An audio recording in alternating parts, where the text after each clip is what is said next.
28 people in 28 days. Let's go. Gerald Wilson's use of multiple harmonies was a hallmark of his big bands, earning him a reputation as a leading composer and arranger. He was born September 4th, 1918 in Shelby, Mississippi. His band was one of the greats in jazz, leaning heavily on the blues, but integrating other styles. His arrangements influenced many musicians that came after him, including the multi-instrumentalist Eric Dolphy. He dedicated his song GW to Mr. Wilson in his 1960 release Outward Bound. Wilson started out on the piano, learning from his mother and then taking formal lessons and classes in high school in Memphis, Tennessee. The family moved to Detroit in 1934, enabling him to study in the noted music program at Cass Tech High School.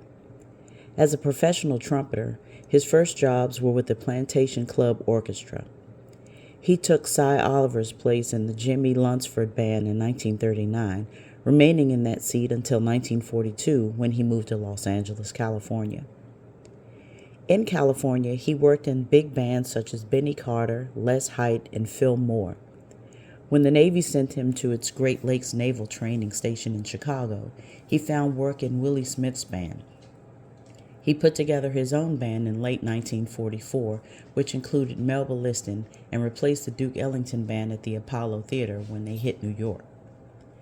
Wilson's work as a composer and arranger enabled him to work with Count Basie and Dizzy Gillespie's bands. Wilson then accompanied Billie Holiday on her tour in the South in 1949. In the early 1960s, he again led his big band. His series of Pacific jazz recordings established his unique harmonic voice and Mexican culture, especially the bullfight tradition, that influenced his work heavily. His appearance at the 1963 Monterey Jazz Festival increased his popularity greatly.